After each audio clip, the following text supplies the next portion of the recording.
Janaki FM 106 megahertz Janaki समाचार में अपने के स्वागत है। धैर्यकांत से सुनल जाओ समाचार। एखनुक मुख्य समाचार।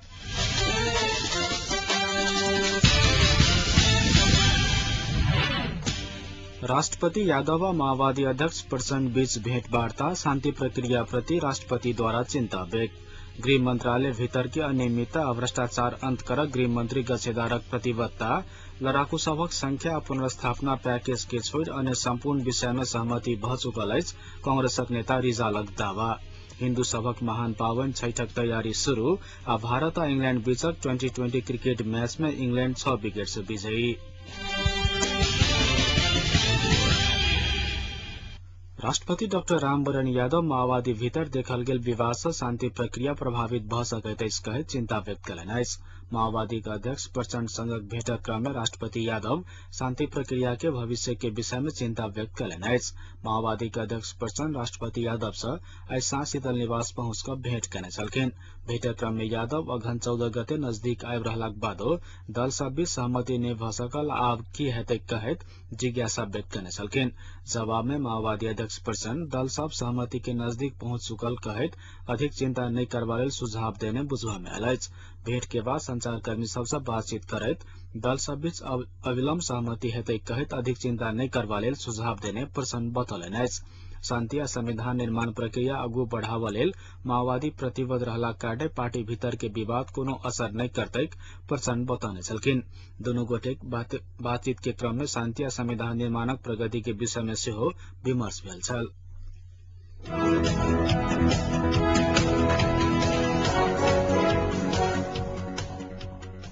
उप प्रधानमंत्री एवं गृह मंत्री विजय कुमार गच्छेदार गृह मंत्रालय भीतर के अनियमितता और भ्रष्टाचार अंत करक प्रतिबद्धता दोहरौलनि अछि। गृह जिला समसारी के भलुआ में पत्रकार सबसे बातचीत करैत गच्छेदार कहलनि अछि जे ओ अपन प्रतिबद्धता ऊपर कटिबद्ध छथि। गृह प्रशासन के राजनीतिक हस्तक्षेप से मुक्त बनावक अभियान के सार्थक बनाबऽ लेल पाछू नहीं हटब गच्छेदार स्पष्ट कयलनि अछि। कोनो प्रकारक आपराधिक क्रियाकलाप में संलग्न व्यक्ति के कार्रवाई करबाक क्रम में होबयवला राजनीतिक हस्तक्षेप के रोकल जयतैक ओ दावा कयलनि। सरकार अविलंब मध्य आ पूर्वी क्षेत्रक सुरक्षा निकाय प्रमुख से अंतर संवाद कऽ राजनीतिक आ आपराधिक पृष्ठभूमि रहल समूहक पहचान कऽ राजनीतिक मूलधार में लाबऽ लेल अभियान चलावल जा रहल गच्छेदार जानकारी देलनि।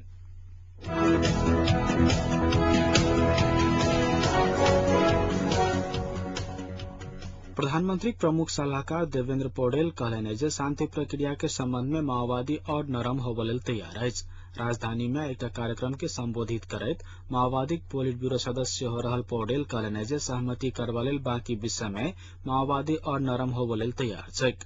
विघटन आ विलय नहीं करक आ दुनू पक्षक कमांड कंट्रोल सहितक सेना समायोजन करक धारणा ओ व्यक्त कयलनि अछि।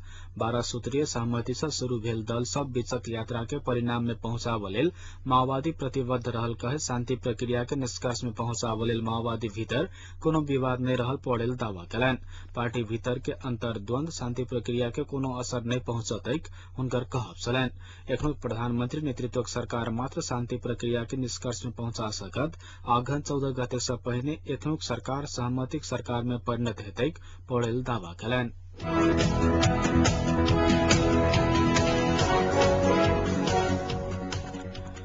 एकीकृत नेकपा माओवादीक शीर्ष नेता सभक काल्हि जनकपुर में जमघट होबय जा रहल अछि। माओवादीक मिथिला मधेश राज्य समिति जनकपुर में आयोजन कर रहल शुभकामना आदान प्रदान कार्यक्रम में सहभागी होबय लेल प्रधानमंत्री डॉक्टर बाबूराम भट्टराय सहित माओवादीक शीर्ष नेता सब आबि रहल मिथिला मधेश राज्य समिति जनौलक अछि। समिति के अनुसार कार्यक्रम में माओवादी के अध्यक्ष प्रचण्ड, उपाध्यक्ष मोहन वैद्य किरण, परराष्ट्र मंत्री नारायण काजी श्रेष्ठ, महासचिव राम बहादुर थापा बादल सहितक नेता सब काल्हि जनकपुर आबि रहल छथि। समिति हिन्दू सबक महान पावन छठ, मुस्लिम सबक महान पावन बकरीद आ नेपाल संवत के अवसर पर काल्हि जनकपुरक जानकी मंदिर के प्रांगण में शुभकामना आदान प्रदानक कार्यक्रम के आयोजन कयने अछि।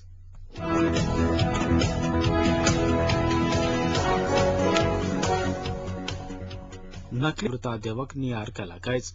10वीं अद्यावधि सम्पन्न भेला के बाद अनुसंधानक क्रम में रहल 153 कंपनीक अनुसंधान के विभाग तीव्रता देवक सोच बनौने अछि। विभाग विगत आर्थिक वर्ष नकली वैट बिल प्रयोग करक आशंका में 518 कंपनी ऊपर अनुसंधान शुरू केने छल। विभागक अनुसार 365 कंपनी ऊपर के अनुसंधान समाप्त भ चुकल अछि आ ओहि अनुसंधानक क्रम में 3 अरब 45 करोड़ असुली कयल गेल अछि।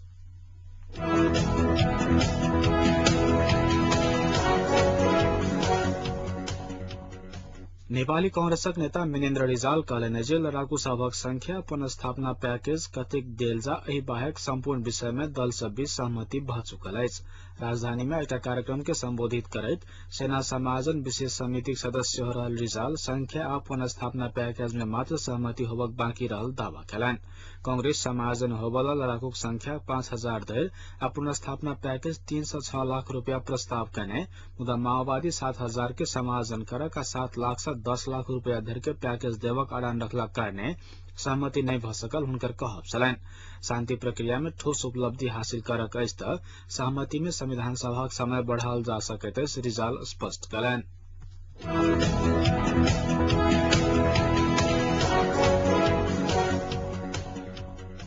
तराई क्षेत्र में मनाओल जाय वाला प्रमुख पावनि छठ के तैयारी शुरू भ चुकल अछि। छठ के लेल नदी, तालाब, पोखरि सभक सरसफाई आ घाट बनाबऽ के काज शुरू कयल गेल अछि। जनकपुर, जलेश्वर सहित नेपाल भारतक विभिन्न स्थान में नदी, तालाब आ पोखरि सभक घाट बनाबऽ के आ सजाबऽ वाला सभक भीड़ देखल जा सकैत अछि। अहिना छठ में आवश्यक पड़य वाला सामग्री सभक कीन बेच में सेहो बढ़ोतरी भेल अछि। अखन सबसे अधिक कुसियार, केरा तथा बांस आ माटि से बनल सामान सभक बिक्री बेसी भ रहल अछि। 4 दिनक ई पावनि के काल्हि अरबा अरबाइन आ नहाय खाक विधिवत रूपे शुरुआत कयल जायत। एहि विषय में सुनी एकटा रिपोर्ट।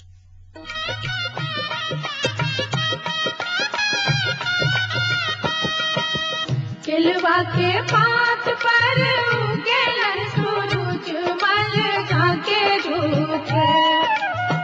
केलवा के पात पर उगेलन सूरज मल झाके झूठे। करेलू छठ बरतिया से झाके झूठे। करेलू छठ बरतिया से। श्रद्धा, भक्ति आ संपूर्ण सजिया सांस्कृतिक प्रतिबिंबक पहचान के रूप में मनाओल जाय वाला छठ पावनि धार्मिक परंपरा अनुसार हर्षोल्लास के संग मनाओल जा रहल अछि। सत्य आ अहिंसा प्रति रुचि बढ़ाबय वाला तथा संपूर्ण जीव प्रति सहानुभूति रखबा लेल अभिप्रेरित करय वाला तराईवासीक महान पावनि अछि छठ। तराईक सब जाति एहि के सजिया रूप से मनबैत अछि जे एकर विशेषता अछि। सूर्य उपासना परंपराक मोहक पद्धति मानल गेल संसार में यह एकटा पावनि अछि जाहि में अस्तायत आ उगैत सूर्य के पूजा कयल जाइत अछि। एहि पावनि के लेल आवश्यक सामग्री के ओरियान पावनिक किछु दिन पहिनहि से कयल जाइत अछि।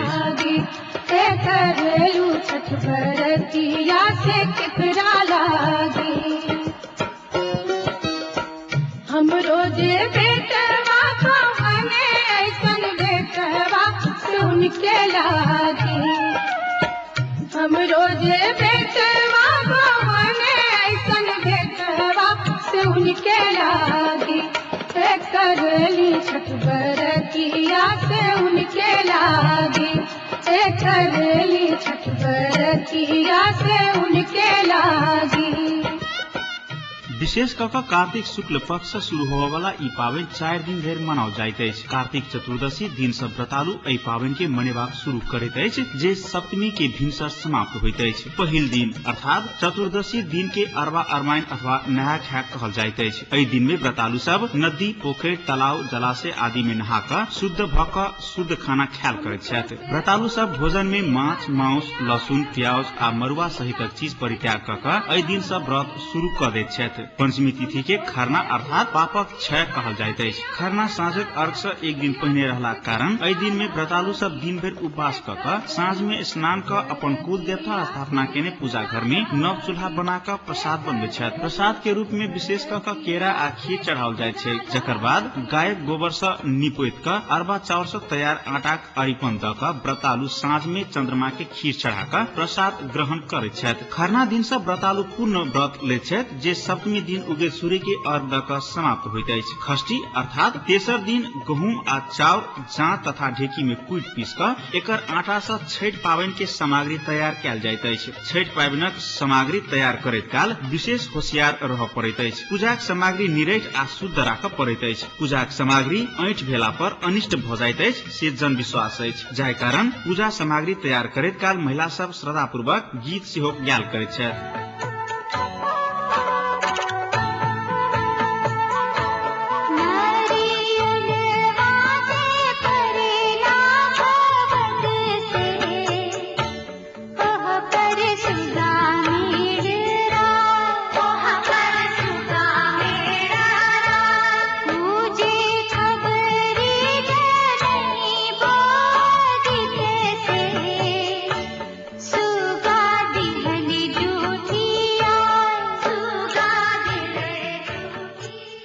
छठी माता के चढ़ावा वाला फल फूल निरेठ राखऽ पड़ैत अछि। छठी माता के चढ़ावा वाला केरा सुगा नहीं खाओ एहि गीतक माध्यम से यह सचेत करेबाक प्रयास कराओल गेल अछि। एहि दिन फल फूल, ठकुआ, भुसवा, खजूरी, पेरुकिया, सरवा, ढकना, कुरबार, माटि से बनल हाथीक मूर्ति एकटा ढाकी में राखि परिवारक संपूर्ण सदस्य विभिन्न लोकगीत एवं भक्ति गीत गबैत जलाशय में जाइत छथि। एहि अवसर में व्रतालु महिला के संगे अन्य महिला सब श्रद्धापूर्वक गीत कयल करैत अछि।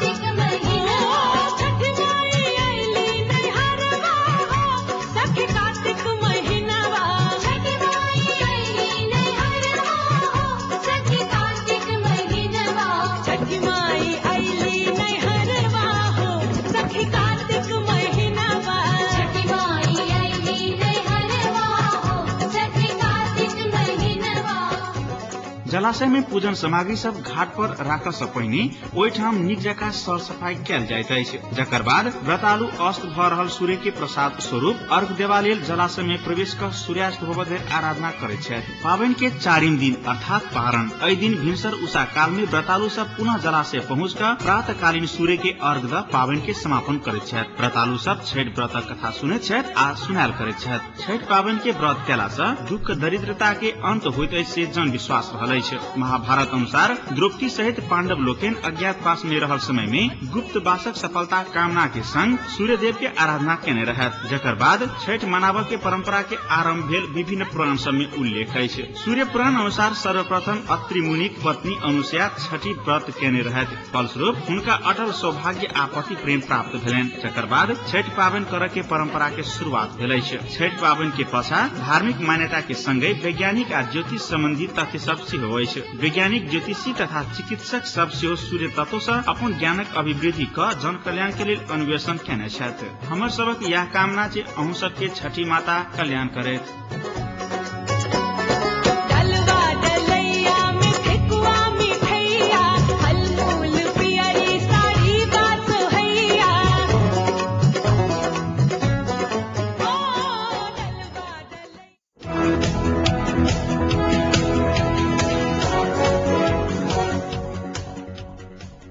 मोहतरी के गैरा भेटपुर में एकटा महिला के करेंट लागि क मृत्यु भ गेल अछि। मृत्यु होवाला में गैरा भेटपुर वार्ड नंबर 3 बिंदेश्वर महतो के कन्या फूलो देवी रहल।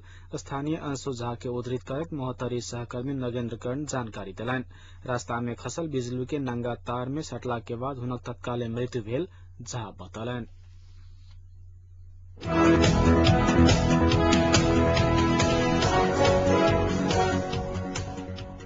प्रधानमंत्री एवं माओवादी उपाध्यक्ष डॉक्टर बाबूराम भट्टराई अपन विरोध में सड़क प्रदर्शन कर रहल पार्टी के मोहन वैद्य पक्ष के सरकार में आबय लेल आग्रह कयलनि अछि। भट्टराई आई उपाध्यक्ष वैद्य महासचिव राम बहादुर थापा बादल के अलग अलग भेंट कर एखनुक अवस्था में शांति प्रक्रिया के पूरा करय के विकल्प नहीं रहल कहैत पार्टी के नेतृत्व में ओ प्रक्रिया निष्कर्ष में पहुंचाबय लेल सेहो सरकार में सहभागी भ क आगू बढ़क आग्रह कयने छलथि। माओवादी के नेतृत्व में शांति प्रक्रिया पूरा करय के सबसे उपयुक्त अवसर रहल आ अन्य दल से सहमति में आव के वातावरण बनल कहत भट्टराई सरकार में सहभागी होवे लेल आग्रह कैलन अछि। जवाब में उपाध्यक्ष वैद्य आ महासचिव बादल तत्काल सरकार में नहीं जाके बतौने स्रोत जनौलक अछि। उप प्रधान अर्थ मंत्रालय नहीं पौला के बाद सरकार में नहीं गेल वैद्य पक्ष कंटेनर के चाबी बुझाव के निर्णय फिरता 4 सूत्रीय सहमति आ विवाद समझौता के खारिज करक मांग करैत आबि रहल अछि। भेंट में पार्टी में उत्पन्न विवाद समाधान के विषय में सेहो विमर्श भेल छल। भेंट के बाद वैद्य पार्टी विवाद समाधानक विषय में विमर्श भेल बतौलन अछि। आसन्न केंद्रीय समिति बैसार से पहिने सहमति जुटावा के प्रयास में उच्च स्तर में अनौपचारिक विमर्श हैत वैद्य जानकारी देलन।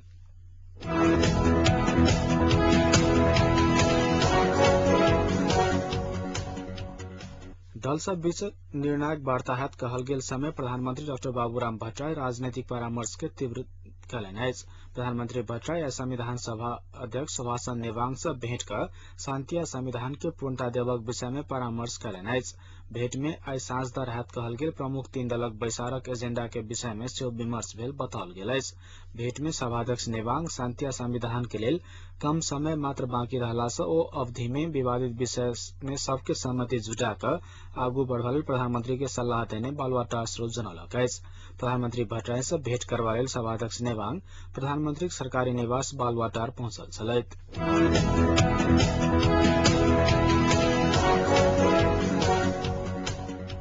युवा संघ नेपाल धनुषा क्षेत्र नंबर 4 युवा क्षेत्रीय जमघट आई जनकपुर में सम्पन्न भेल अछि। एमालेक नेता बशीर रायनक अध्यक्षता एवं एमाले नेता जोगी यादवक प्रमुख आतिथ्य में सम्पन्न जमघट में 9 सदस्यीय कमिटी चयन कयल गेल अछि। कुणाल प्रसाद शाहक संयोजक में गठित कमिटी सह संयोजक में शंभुनाथ झा, सचिव में कौशल किशोर मंडल तथा सह सचिव में मुकेश कुमार ठाकुर चयन भेल अछि। तेनाराम बाबू राउत, जितेन्द्र कुमार दास, दशई शाह सहितक व्यक्ति सब कमिटी सदस्य में चयन भेल एमाले नेता जोगी यादव द्वारा जारी विज्ञप्ति में उल्लेख अछि।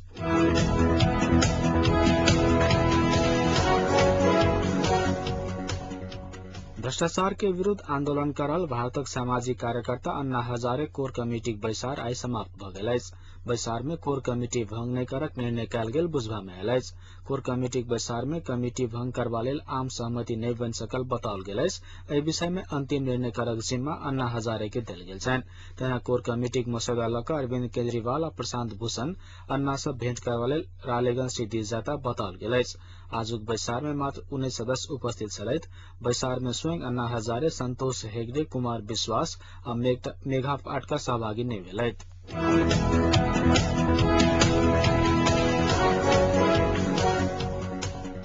अफगानिस्तानक राजधानी काबुल में तालिबान नाटो के सेना पर आत्मघाती आक्रमण कयलक अछि, जाहि में कतेको सेना आ नागरिक के मृत्यु भ गेल अछि। ई आत्मघाती हमला काबुल के बाहरी इलाका में स्थित दारुल अमन के क्षेत्र में भेल छल, जखन एकटा कार में राखल विस्फोटक में विस्फोट भेल छल। घायल सबके दूटा हेलीकॉप्टर के मदद से घटनास्थल से अस्पताल पहुंचाओल गेल छलैक। बीतल किछ महीना में अफगानिस्तान में 1,30,000 विदेशी सेना रहला के बावजूदो हिंसक घटना सब बढ़ि रहल अछि। तालिबान ई हमला कयलक अछि आ बृहस्पति दिन कंधार में पश्चिमी देश के अधिकारी वाला एक परिसर पर भेल हमला के सेहो जिम्मेवारी लेलक अछि। बृहस्पति दिन भेल हमला में 15 घंटा धरि गोलीबारी भेल छल। तकर बाद हमलावर सबके ओतऽ से भागऽ पड़ल छलैक।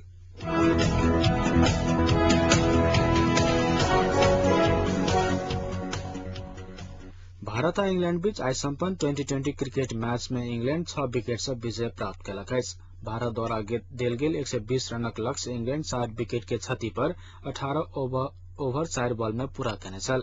इंग्लैंड दिस बैटिंग करैत हेल्स 11, किस्वेटर 12, पीटरसन 53, पटेल 21, बोपारा 15 आ वेरस्ट्रॉप 2 रनक योगदान देलनि अछि। तेना भारत तरफ से बैटिंग करैत रविन उथप्पा 1, रहाणे 0, विराट कोहली 15, सुरेश रैना 39, मनोज तिवारी 15, महेंद्र सिंह धोनी 21 रन, रविंद्र जडेजा बिना कोनो रन बनाउने आउट भेल छलथि।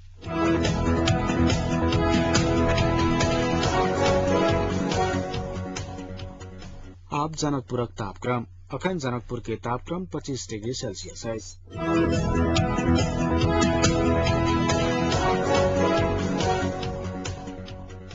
अंत में पुनः एक बेर मुख्य समाचार।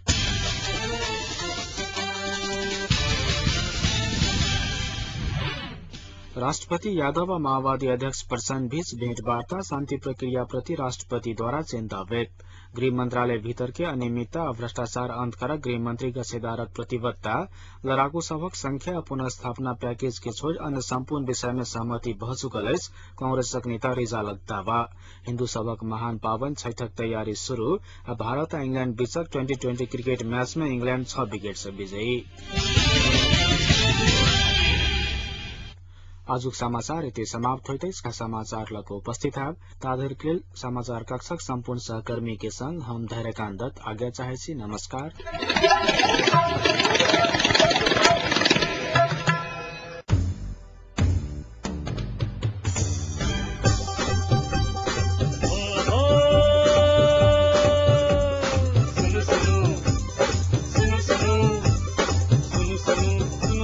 अरे भाई की सुनो पल पल के खबर घर बैसल जानकी यम सदकन अही सबकी मन माफी खबर बात ऐसा सुनो जानकी यम सदकन अही सबकी मन माफी खबर बात ऐसा सुनो सुनो सुनो। विकलांग गर्व जानकी FM 106 मेगा।